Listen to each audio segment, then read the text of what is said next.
Hello বন্ধুরা, আমি শিউলি। আমার নতুন একটা ভিডিওতে তোমাদের অনেক অনেক ওয়েলকাম এবং ভালোবাসা। সবাই কেমন আছো? আমি খুব ভালো আছি। কাজ চিন্তা ছিল শনিবার, তো চলে আসলাম আবারও নতুন একটা ভিডিও নিয়ে। বাড়ির সমস্ত কাজকর্ম কমপ্লিট করে নিয়ে চলে আসলাম রান্নাঘরে এসে দুটো ডিম সিদ্ধ বসিয়ে দিয়েছি আমার বর আর আমার ছেলের জন্য।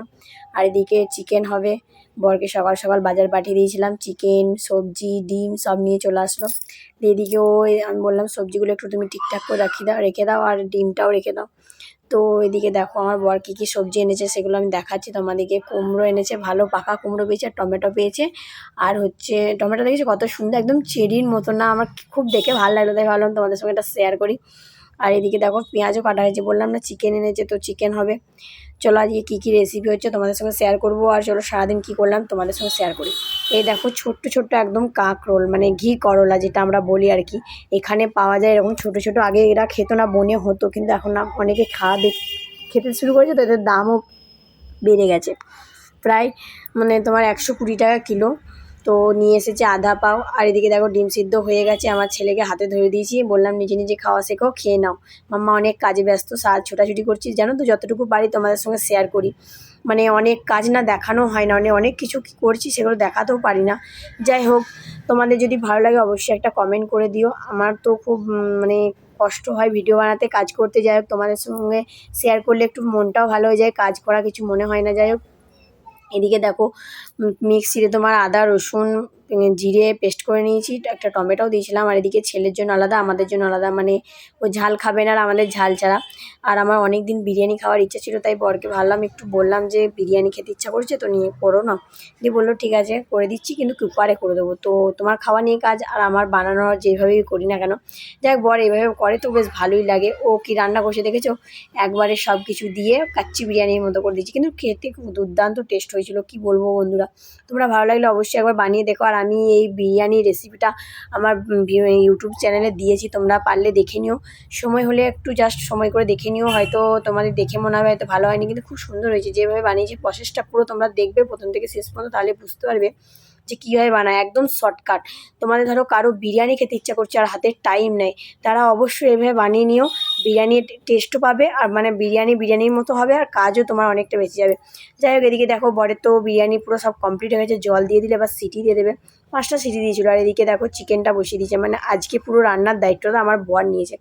বললো চলো যখন বিরিয়ানিটা বানিয়ে দিচ্ছি চিকেন কষাটাও করে দিচ্ছি, তোমার এদিকে অনেক কাজ আছে। আর আমাদের এদিকে প্রায় 2 সপ্তাহ ধরে বৃষ্টি হচ্ছে, আর বৃষ্টি মানেই তো ধরো আমার একটাই কাজ, জামা কাপড় শুকনো করতে দিচ্ছি আর উঠাচ্ছি, মানে বৃষ্টি আসলেই তুলে নিচ্ছি, আর বৃষ্টি হলেই বন্ধ হয়ে গেলে আমি মিলা তোলা করছি, এরকম একটা কাজ।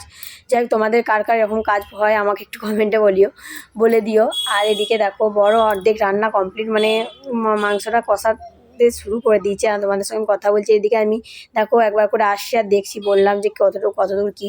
আর এদিকে আমি আমার ছেলের জন্য বানিয়ে নিচ্ছি, মানে একদম চিকেন খিচুড়ি করে দিচ্ছি, আর কিছু একদম সিম্পল মশলা, কম মশলায়।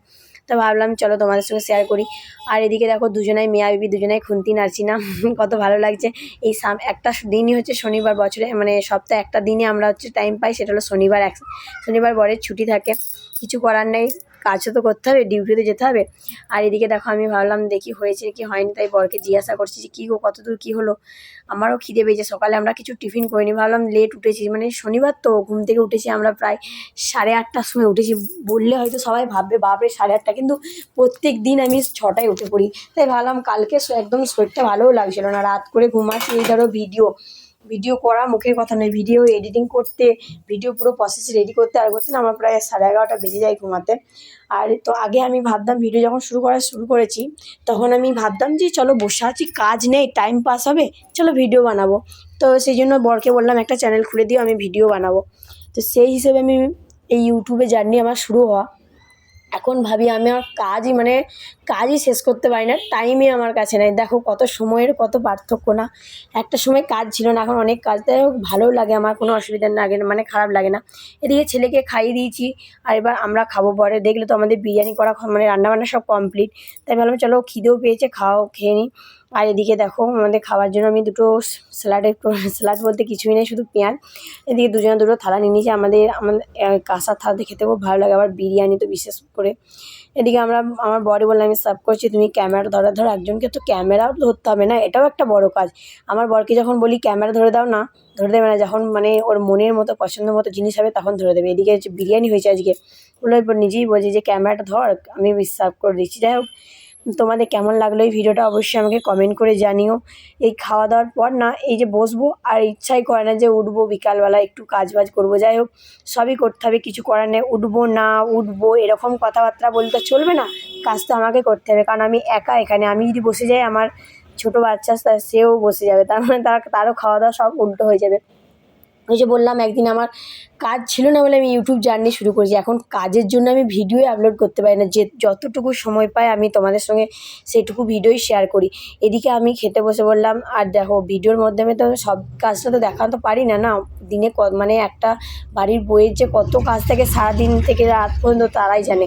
এদিকে দেখো, বিকাল দিক বলতে আমরা 5টার সময় বেরিয়ে পড়লাম একটু বাইরে দিয়ে ঘুরতে, মানে পাহাড়ের এদিকে বৃষ্টি হচ্ছে, খুব ভালো লাগছে, ওয়েদারটা খুব সুন্দর। আর রাস্তায় যেতে যেতে দেখলাম অনেকগুলো ভেড়া এসেছে, তাই ভাবলাম চলো তোমাদের সঙ্গে একটু শেয়ার করি, কতগুলো না। আর এদিকে আকাশটাও খুব সুন্দর হয়ে আছে, তাই ভাবলাম চলো তোমাদেরকে একটু দেখি যেতে যেতে। আর এত মানে এদিকে পাইপলাইনে কাজ হচ্ছে, তো রাস্তা খোঁড়াখুড়ি চলছে, তো রাস্তার অবস্থা একটু খারাপ হয়ে গেছে, নাহলে রাস্তাটা খুব সুন্দর ছিল। আর যাই হোক, তোমরা দেখো কত সুন্দর না ওয়েদারটা, এই ওয়েদারটা দেখার। আর এদিকে আমার গলার ভয়েসটাও অন্যরকম হয়ে গেছে, কারণ আমার ঠান্ডা লেগেছে, সর্দি ভাব, তাই একটু কথাটাও অন্যরকম শোনাচ্ছে। তোমরা একটু কষ্ট করে শুনে নিও, মানে দেখে নিও ভিডিওটা। আর এদিকে দেখো কি সুন্দর লাগছে না রাস্তাটা, মানে কি বলবো, জাস্ট অসাধারণ। আমার ভিডিও যদি অবশ্যই তোমাদের ভালো লাগে অবশ্যই দেখো, কিন্তু কারো ভালো না লাগলে নেগেটিভ কমেন্ট করো না, এটা তোমাদের কাছে আমার রিকোয়েস্ট। যাই হোক, চলে আসলাম আমরা মেন রোডের এদিকে। আমরা যাচ্ছি ড্যাম্পে দেখতে, মানে ড্যাম্পের কাছে। হঠাৎ করে বলে না যাওয়া, মানে কপালে দেখা না থাকলে কিছু নাই। খুব বৃষ্টি নেমে গেছিলো, আবার আমরা ব্যাক করলাম। আর এদিকে হাতের কাজগুলো দেখো কি সুন্দর না, ছোট্ট পাথরের দিয়ে একটা গেট। এটা হচ্ছে রিসর্ট একটা। আর এইদিকে আছে আমরা সোলা ওয়াইন, মানে তোমরা অবশ্যই নাম শুনে থাকবে, মহারাষ্ট্রের নাসিকের হচ্ছে বিখ্যাত সোলা ওয়াইন। আর এদিকে পাহাড়টা এত সুন্দর তোমাদেরকে কি বলবো বন্ধুরা, পুরো একদম দুর্দান্ত লাগছে। আমার তো খুব লাগছে, খুব সুন্দর লাগছে। এগুলো চোখের সামনে না দেখলে না তোমরা বুঝতে পারো না। যারা পাহাড় ভালোবাসো অবশ্যই একবার নাসিকে এসো, এত সুন্দর জায়গা। আর এদিকে দেখো, আমি কুলেখাড়া দেখতে পেয়েছি রাস্তায় যেতে যেতে, হঠাৎ করে না কুলেখাড়া দেখতে পেয়েছি। বরকে বললাম গাড়ি থামা, দিয়ে বর হঠাৎ করে বলে কী হলো, আমি যে কুলেখাড়া দেখতে পেয়েছি। তাই এত কাদা, আমি অর্ধেকটা মানে পুরো পাটা ঢুকে গিয়েছিলো। যাই হোক, জল টল দিয়ে ধুয়ে, আর বেশি পাইনি, পেয়েছি ওই হাতে গোনা, মানে ওই 10-12টার মতো গাছ। যাই হোক, নিয়ে এলাম। আর দেখতে পেলাম এই জিনিস তো পাওয়া যায় না সচরাচর। এই দিক দিয়ে ঘুরতে আসলে পেলাম, তাই ভালো নিয়ে নিই। আর এদিকে রাস্তাটা দেখো কত সুন্দর না। আর আমি না